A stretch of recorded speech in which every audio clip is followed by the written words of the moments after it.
Bonjour, c'est Thierry Gandéo du service culture pour une page cinéma avec un grand film cette semaine. Il va y avoir beaucoup de grands films dans les semaines qui viennent, je vous préviens tout de suite. On va parler bientôt, évidemment, la semaine prochaine de Tarantino avec son Django.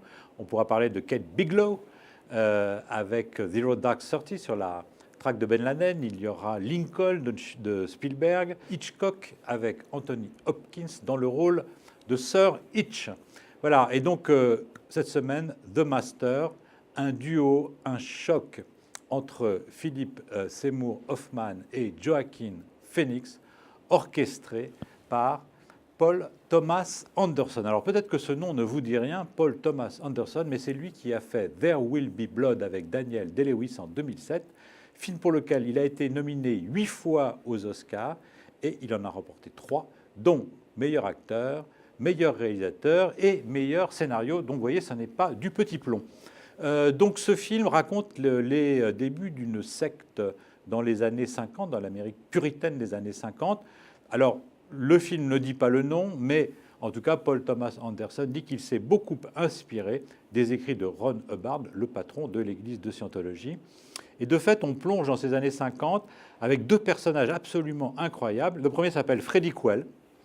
C'est un marine, il revient de la guerre du Pacifique, particulièrement perturbé par ce qu'il a vu là-bas. Il est alcoolique, dégénéré, bagarreur, totalement inadapté. Et il distille un alcool frelaté, comme disaient les tontons flingueurs, c'est du brutal. Il y a un certain Lancaster Dodd qui va le prendre comme disciple, apprenti.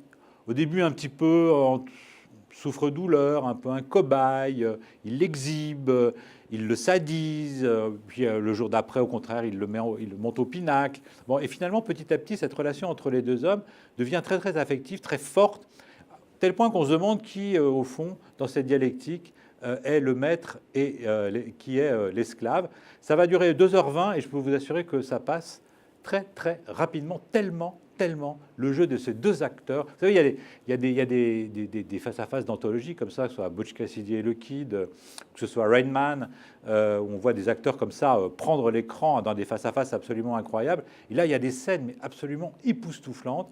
Voilà, je vous ai dit, ça dure 2h20, mais je vous assure qu'on en redemande encore.